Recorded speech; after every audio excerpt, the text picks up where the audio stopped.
Hello scientist, exercise 10.4 का second question देखिए। Scientist second question के अंदर इसने बोला है find the eccentricity, the coordinate of foci and length of latus rectum of the ellipse. Scientist इसने अपने को एक इलिप्स की इक्वेशन दे रखी है, इसके लिए इसने बोला है कि इसके डिफरेंट डिफरेंट फैक्टर्स को फाइंड कीजिए, जैसे कि एसेंट्रिसिटी हो गई, फोकस के कोऑर्डिनेट हो गए, लेटस रेक्टम की लेंथ, डायरेक्ट्रिक्स की इक्वेशन और लेटस रेक्टम की इक्वेशन। ठीक है साइंटिस्ट, इस इलिप्स के अंदर जो सभी फैक्टर्स हैं उनको फाइंड करने हैं। तो साइंटिस्ट जो अपना सेकंड क्वेश्चन है उसके अंदर सबसे पहले तो हम यहाँ पे नोट करते हैं टू गिवन कंडीशन नोट करते हैं साइंटिस्ट। गिवन कंडीशन के अकॉर्डिंग इसने अपने को इलिप्स की इक्वेशन दे रखी है, जैसे कि 25x² plus 16y² is equal to 400। ठीक है, ये अपने को इलिप्स की इक्वेशन दे रखी है। और यहाँ पे नोट करते हैं टू फाइंड, अपने को फाइंड क्या करना है, अपने को साइंटिस्ट इसके अंदर वैल्यू फाइंड करनी है इसेंट्रिसिटी की। ठीक है, एक तो अपने को इसेंट्रिसिटी निकालना है और फोकस के कोऑर्डिनेट निकालने हैं, लेंथ ऑफ लेटस रेक्टम निकालनी है, length of latus rectum, length of latus rectum हो जाएगी। उसके बाद में साइंटिस्ट इसकी डायरेक्ट्रिक्स हो जाएगी, डायरेक्ट्रिक्स हो जाएगी और इक्वेशन ऑफ डायरेक्ट्रिक्स हो जाएगी, equation of directrix and equation of latus rectum. ठीक है, ये सभी चीज़ अपने को फाइंड करनी है। तो देखिए साइंटिस्ट इसका सॉल्यूशन, सबसे पहले तो ये देखिए कि अपना जो इलिप्स की इक्वेशन दे रखी है इसके अकॉर्डिंग देखते हैं कि अपना इलिप्स है वो किस टाइप का बनेगा। ठीक है, तो साइंटिस्ट इलिप्स की इक्वेशन अपने को दे रखी है 25x² plus 16y² is equal to 400। तो साइंटिस्ट अपने को क्या है कि इक्वल टू के अंदर 1 लेके आना है, क्योंकि इलिप्स की इक्वेशन आपने पढ़ी है इक्वल टू के अंदर यहाँ पे अपने पास यहाँ पे 1 होता है। तो यहाँ पे इक्वल टू के अंदर 1 लेके आने के लिए साइंटिस्ट बोथ साइड 400 से डिवाइड कर देंगे। ठीक है, तो यहाँ पे अपने पास हो जाएगा 25x² upon 400 plus 16y² upon 400 is equal to 400 को 400 से डिवाइड करेंगे तो 1 हो जाएगा। ठीक है, तो साइंटिस्ट इसको कैंसिल करेंगे तो कितने पे कटेगा ये, तो साइंटिस्ट 400 को 25 से कट करेंगे तो अपने पास ये 16 पे कटेगा। ठीक है, ये 16 पे कटेगा और 400 को 16 से डिवाइड करेंगे तो ये अपने पास यहाँ पे 25 पे कटेगा। तो अपने पास साइंटिस्ट इलिप्स की जो इक्वेशन आएगी वो हो जाएगी अपने पास यहाँ पे x² अपॉन 16 को हम लिख सकते हैं 4 का स्क्वायर। ठीक है, प्लस y² अपॉन 25 को हम लिखेंगे 5 का स्क्वायर। ठीक है, इज इक्वल टू 1। अब यहाँ देखिए साइंटिस्ट x² अपॉन 4 का स्क्वायर है प्लस y² अपॉन 5 का स्क्वायर है। साइंटिस्ट किस वैल्यू के नीचे कौन सी वैल्यू सबसे बड़ी है, ये देखिए y के नीचे सबसे बड़ी वैल्यू है, ये यहाँ पे 16 है, ये 25। आपको पता है जिसके नीचे बड़ी वैल्यू होती है इलिप्स उसी प्रकार का बनता है, उसी एक्सिस के अंदर इलिप्स बनता है। यहाँ पे y के नीचे बड़ी वैल्यू है तो इसका मतलब जो अपना इलिप्स है वो y एक्सिस के अंदर बनेगा। तो अपना साइंटिस्ट ये x एक्सिस हो जाएगी और ये अपने यहाँ पे y एक्सिस हो जाएगी। ठीक है, तो अपना इलिप्स है साइंटिस्ट वो इस प्रकार का बनेगा।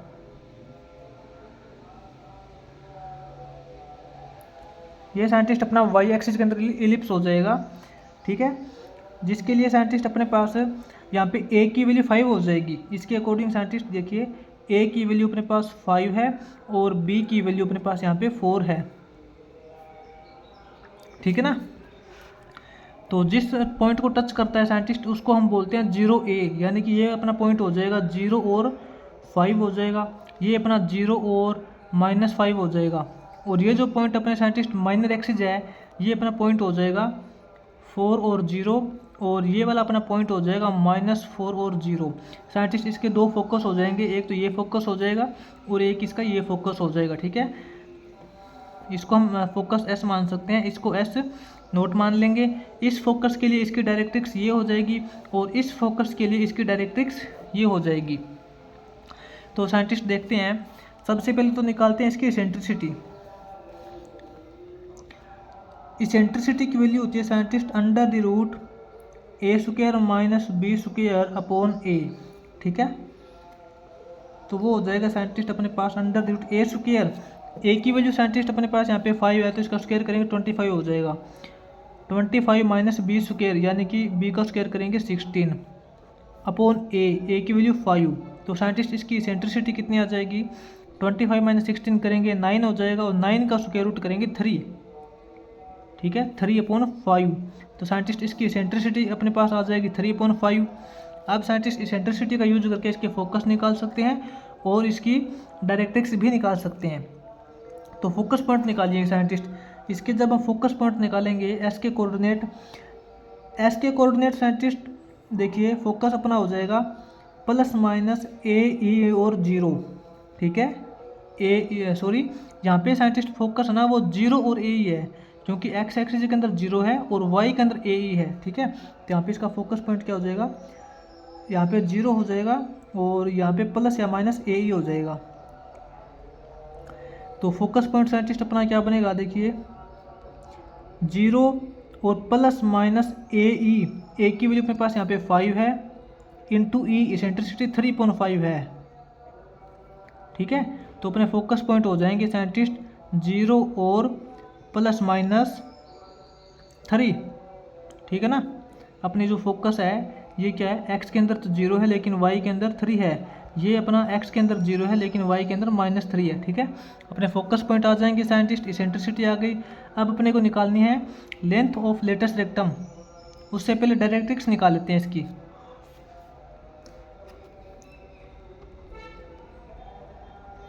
साइंटिस्ट इसकी जो डायरेक्ट्रिक्स की इक्वेशन हो जाएगी ये देखिए आप यहाँ पे इस फोकस के लिए ये डायरेक्ट्रिक्स है और इस फोकस के लिए ये डायरेक्ट्रिक्स है। तो साइंटिस्ट डायरेक्ट्रिक्स की जो वैल्यू आएगी वो सेम आएगी लेकिन प्लस और माइनस के अंदर आएगी, ठीक है। तो साइंटिस्ट ये देखिए इसके आप हर एक पॉइंट के ऊपर आपको देखिए यहाँ पे y की वैल्यू सेम मिलेगी, ठीक है, y की वैल्यू सेम मिलेगी। तो इसके लिए y इज इक्वल टू कितना हो जाएगा a/e, ठीक है। इसके लिए y is equal to -a/e। तो साइंटिस्ट इसके अंदर जो डायरेक्ट्रिक्स की इक्वेशन है, equation of directrix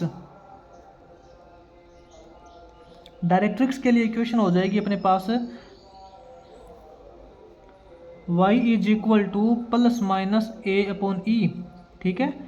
plus minus a की वैल्यू यहाँ पे अपने पास 5 है, अपॉन e इसको डिवाइड करेंगे e से, इसेंट्रिसिटी से 3/5 से डिवाइड करेंगे तो 3 × 5 हो जाएगा, सॉरी 5 पर चला जाएगा। तो अपने पास ये हो जाएगा प्लस माइनस 25/3, ठीक है। तो साइंटिस्ट अपने पास जो डायरेक्ट्रिक्स की इक्वेशन क्या हो जाएगी, y is equal two plus minus 25/3,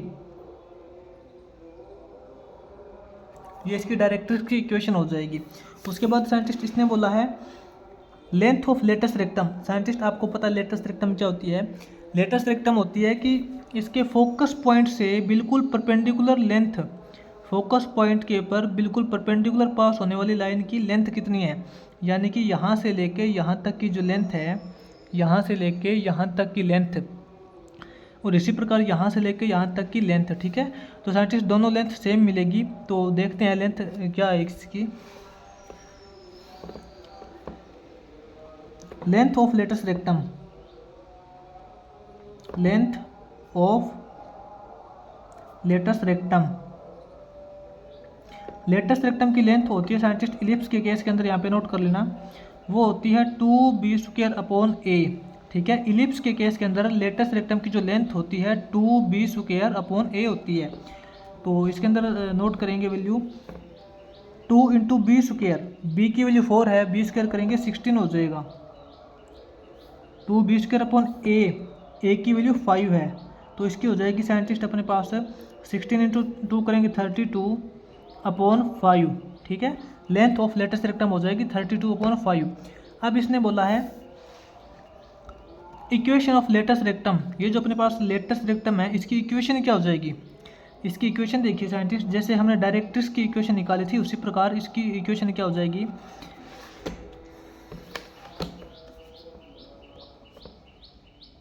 equation of latus rectum, latus rectum तो साइंटिस्ट ये तो हमने लेटेस्ट रेक्टम की लेंथ निकाल ली है कि ये जो लेटेस्ट रेक्टम है वो लंबी कितनी है, ठीक है। अब इसकी इक्वेशन निकालनी है।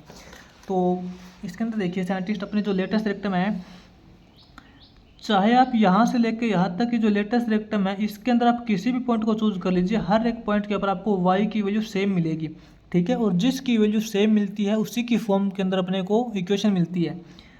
यहाँ से लेके यहाँ तक वाई चेंज नहीं हो रहा है, तो वाई की कितनी वैल्यू है 3, ठीक है। वाई इज इक्वल टू 3, और इसके लिए क्या है, इसके लिए वाई की वैल्यू -3 है।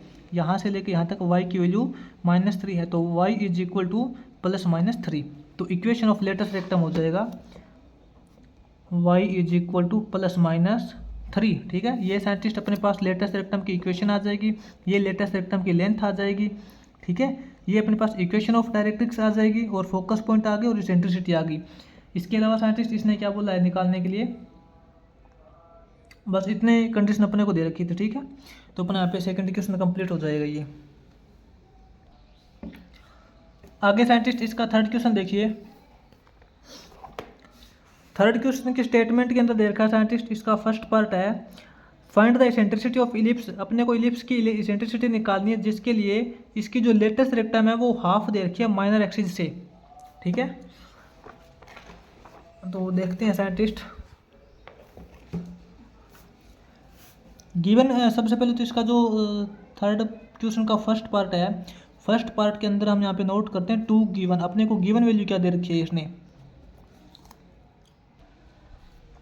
इसने बोला है कि अपनी जो लेंथ ऑफ लेटेस्ट रेक्टम है, length of latus rectum, scientist latus rectum की जो लेंथ है वो इसने दे रखी है half of minor axis, half of minor axis. Minor axis का मतलब होता है छोटी वाली एक्सिस, जिसके ऊपर अपना इलिप्स नहीं बना होता, ठीक है। छोटी एक्सिस बोलते हैं, जिसको हम बी बोलते हैं, माइनर एक्सिस। तो साइंटिस्ट length of latus rectum, length of latus rectum is equal to half of minor axis दे रखा है। और फाइंड क्या करने है अपने को, टू फाइंड, अपने को साइंटिस्ट यहाँ पे वैल्यू फाइंड करनी है इसेंट्रिसिटी की, ठीक है। इसेंट्रिसिटी अपने को निकालनी है। तो इसका सॉल्यूशन देखिए scientist, according to given value इसका सॉल्यूशन करेंगे। अकॉर्डिंग टू गिवन वैल्यू, अपने को गिवन वैल्यू क्या दे रखी है कि इस इलिप्स का जो लेटेस्ट रेक्टम है, लेटेस्ट रेक्टम की लेंथ क्या होती है आपको पता है, लेटेस्ट रेक्टम की लेंथ होती है 2b² a, ठीक है। ये जो लेटेस्ट रेक्टम की लेंथ दे रखी है वो हाफ दे रखी है माइनर एक्सिस से, इज इक्वल टू कितनी है, माइनर एक्सिस की आधी है। माइनर एक्सिस की लेंथ कितनी है साइंटिस्ट, माइनर एक्सिस की जो लेंथ होती है आपको पता है 2b होती है, 2b होती है ना, क्योंकि ओरिजिन से बी पार्ट ऊपर होता है और बी पार्ट नीचे होता है, तो 2b हो जाएगी माइनर एक्सिस की लेंथ 2b। और इसका हाफ दे रखा है, इसका हाफ दे रखा है तो आपको पता है 2 से डिवाइड करना पड़ेगा, ठीक है। तो इसके अकॉर्डिंग साइंटिस्ट अपने को यहाँ पे इसेंट्रिसिटी की वैल्यू निकालनी है। तो देखिए साइंटिस्ट 2 से तो 2 कैंसिल हो जाएगा अपने पास, ठीक है, 2 से 2 कैंसिल हो जाएगा। और इसके अकॉर्डिंग फिर अपने पास यहाँ पे इस b से इसकी एक वैल्यू कैंसिल हो जाएगी, यहाँ पे b का स्क्वायर है तो स्क्वायर कैंसिल हो जाएगा एक b से। अपने पास क्या बचेगा, 2b/a इज इक्वल टू 1 बचेगा, ठीक है ना। अपने पास बचेगा 2b/a इज इक्वल टू 1। तो साइंटिस्ट इसकी क्रॉस मल्टीप्लाई करते हैं, क्रॉस मल्टीप्लाई करते हैं तो अपने पास हो जाएगा 2b is equal to a हो जाएगा, 2b is equal to a हो जाएगा साइंटिस्ट। यहाँ पे साइंटिस्ट इसने a और b का रेशियो दे दिया। अब a और b का रेशियो कैसे निकालेंगे, 2b is equal to a को हम ऐसे लिख सकते हैं क्या, देखिए 2b/a को हम ऐसे लिखेंगे, b/a इज इक्वल टू 1/2, ठीक है। क्योंकि साइंटिस्ट इसकी क्रॉस मल्टीप्लाई करेंगे तो क्या हो जाएगा, 2 × b करेंगे 2b is equal to a आएगा, 2b is equal to a आएगा। तो हमने इसको इस फॉर्म में लिख लिया, b/a इज इक्वल टू 1/2। तो साइंटिस्ट इसने ना यहाँ पे a और b का रेशियो दे दिया, a और b का रेशियो मतलब जब हम b को a से डिवाइड करते हैं तो 1/2 आता है। तो डायरेक्ट यहाँ से पता चल रहा है कि अपना b/2 is equal to 1/2, sorry यहाँ से अपने को डायरेक्ट पता चल रहा है कि a की वैल्यू 2 है और b की वैल्यू 1 है, ठीक है ना। इसने साइंटिस्ट अपने को यहाँ पे रेशियो देके समझाया है कि a की वैल्यू है वो दुगनी है, a की वैल्यू 2 है और b की वैल्यू 1 है। तो यहाँ से हम इसका जो रेशियो है, रेशियो से हमें पता चला कि ए की वैल्यू तो अपने पास 2 है और बी की वैल्यू अपने पास 1 है, ठीक है ना। तो इसके अकॉर्डिंग साइंटिस्ट इसेंट्रिसिटी की वैल्यू निकालते हैं। अब आपको पता है साइंटिस्ट इसेंट्रिसिटी क्या होता है। इसेंट्रिसिटी अपने पास होता है under the root A square minus b square upon a, ठीक है, is equal to under the root A square, ए की वैल्यू 2 है, 2 का स्क्वायर करेंगे 4, माइनस बी स्क्वायर, बी की वैल्यू 1, 1 का स्क्वायर 1, अपॉन ए की वैल्यू 2। तो साइंटिस्ट अपने पास इसेंट्रिसिटी की वैल्यू आ जाएगी 4 माइनस 1 करेंगे 3, 3 का स्क्वायर रूट करेंगे रूट 3 अपॉन 2, ठीक है। तो साइंटिस्ट इसकी जो इसेंट्रिसिटी हो जाएगी रूट 3 अपॉन 2 हो जाएगी इसके लिए।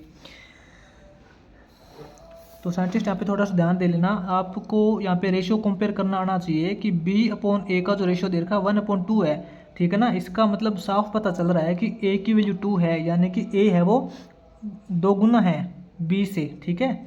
ए है वो बी से 2 गुना है, इसके अंदर आप ए और बी की वैल्यू कुछ भी मान सकते हो। हमने यहाँ पे यूनिट वैल्यू माननी है, बी की यूनिट वैल्यू माननी है और ए की फिर उसे डबल करेंगे तो 2 हो जाएगी। उसके बाद देखिए साइंटिस्ट अपना थर्ड क्वेश्चन का सेकंड पार्ट की स्टेटमेंट के अंदर साइंटिस्ट इसने बोला है अपने को इलिप्स की इसेंट्रिसिटी निकालनी है with focus on x axis, और जिसका जो फोकस पॉइंट है वो एक्स एक्सिस के ऊपर दे रखा है, यानी कि अपना जो इलिप्स है वो एक्स एक्सिस के डायरेक्शन के अंदर बना हुआ है, ये तो कंफर्म है। और इसने कंडीशन ये दे रखी है इफ लेटस रेक्टम की जो लेंथ ऑफ लेटस रेक्टम है be equal to 1/2 of its major axis. तो देखिए यहाँ पे साइंटिस्ट नोट करते हैं टू गिवन, अपने को गिवन वैल्यू क्या दे रखी है, गिवन वैल्यू साइंटिस्ट इसने अपने को दे रखा है कि वही सेम कंडीशन दे रखी है जो इसने ऊपर दे रखी थी, ठीक है। इसने बोला है कि length of latus rectum is equal to half of major axis. यहाँ पे इसने बोला है साइंटिस्ट अपने जो लेंथ ऑफ लेटस रेक्टम की जो लेंथ है साइंटिस्ट वो 1/2 का मतलब है आधा, कोई प्रॉब्लम नहीं है, हाफ ही बोला इसने, ठीक है। हाफ ऑफ मेजर एक्सिस, यहाँ पे इसने साइंटिस्ट इस बार मेजर एक्सिस बोला है। मेजर एक्सिस का मतलब होता है बड़ी एक्सिस जिसके ऊपर अपना जो इलिप्स है वो बना होता है, और साथ में इसने बोला है कि अपना जो इलिप्स है वो एक्स एक्सिस के ऊपर बना है। तो साइंटिस्ट इस बात से कोई फर्क नहीं पड़ता अपना इलिप्स है वो एक्स एक्सिस पे बना है या वाई एक्सिस के ऊपर बना है, क्योंकि इसने जो कंडीशन दे रखी है इसी कंडीशन से ही अपना क्वेश्चन सोल्व होगा, ठीक है। और फाइंड क्या करना है अपने को, यहाँ पे साइंटिस्ट इसेंट्रिसिटी की वैल्यू फाइंड करनी है। तो देखिए इसका solution according to given value, scientist according to given condition या वैल्यू बोल सकते हैं। गिवन कंडीशन के अकॉर्डिंग इसने बोला है लेंथ ऑफ लेटस रेक्टम की लेंथ आपको पता है 2b² होती है, ठीक है, इज इक्वल टू वो कितनी देर की है, हाफ ऑफ मेजर एक्सिस की आधी का मतलब तो 1/2 हो गया, ठीक है, ऑफ मेजर एक्सिस की लंबाई साइंटिस्ट कितनी होती है आपको पता है 2 × a, ठीक है। मेजर एक्सिस की लेंथ होती है वो 2a होती है, और इसका हाफ करेंगे 1/2 हो जाएगा, 2 से 2 कैंसिल हो जाएगा, ठीक है। और अपने पास यहाँ पे ये जो a है, अब साइंटिस्ट इसकी क्रॉस मल्टीप्लाई भी कर सकते हैं, कोई प्रॉब्लम नहीं है। यहाँ पे इसकी जब क्रॉस मल्टीप्लाई करेंगे तो क्या हो जाएगा 2b² इंटू इसके अपन में तो 1 बचेगा, 2b² इंटू 1 करेंगे तो ये तो अपने पास 2b² हो जाएगा, is equal to a into a करेंगे तो a² हो जाएगा, ठीक है ना। और अब साइंटिस्ट इसके अंदर हम ऐसे लिखेंगे, इसको रेशियो की फॉर्म में कन्वर्ट कर लेते हैं। इसको रेशियो की फॉर्म में कन्वर्ट करेंगे तो हम इसको लिख सकते हैं a² इज इक्वल टू 2/1 लिख सकते हैं, ठीक है। इसका मतलब इसकी क्रॉस मल्टीप्लाई करेंगे तो a² इंटू 1 करेंगे तो a² आएगा और 2b² हो जाएगा। तो हमने इसको रेशियो की फॉर्म में कन्वर्ट कर लिया। अब साइंटिस्ट दोनों तरफ स्क्वायर कर लेते हैं, स्क्वायरिंग रूट बोथ साइड करेंगे। क्या करेंगे, स्क्वायरिंग रूट बोथ साइड करेंगे, स्क्वायर रूट बोथ साइड, दोनों साइड स्क्वायर रूट करेंगे तो साइंटिस्ट अपने पास यहाँ पे a/b हो जाएगा, a/b इज इक्वल टू इसका स्क्वायर रूट करेंगे तो √2 हो जाएगा, ठीक है। तो साइंटिस्ट a और b का जो रेशियो है वो √2 दे रखा है, यानी कि a है वो b से √2 टाइम्स ज़्यादा है, ठीक है ना। a/b का रेशियो √2 है, तो इसको हम जब हम कंपेयर करेंगे तो मान सकते हैं कि a की वैल्यू √2 है और b की वैल्यू 1 है, तो इन दोनों का यूज करके साइंटिस्ट इसेंट्रिसिटी निकाल लेंगे। इसेंट्रिसिटी होती है scientist under the root A square minus b square upon a, ठीक है। तो under the root A square करेंगे साइंटिस्ट, ए की वैल्यू √2 है, √2 का स्क्वायर करेंगे तो 2 हो जाएगा, माइनस बी स्क्वायर, बी की वैल्यू 1, 1 का स्क्वायर 1 अपॉन ए की वैल्यू √2। तो इसमें हो जाएगा साइंटिस्ट 2 - 1 करेंगे 1 हो जाएगा, 1 का स्क्वायर रूट करेंगे 1 का 1 ही आएगा अपॉन √2। तो इसकी साइंटिस्ट इसेंट्रिसिटी हो जाएगी 1/√2, ठीक है। ये अपने यहाँ पे थर्ड क्वेश्चन कंप्लीट हो जाएगा।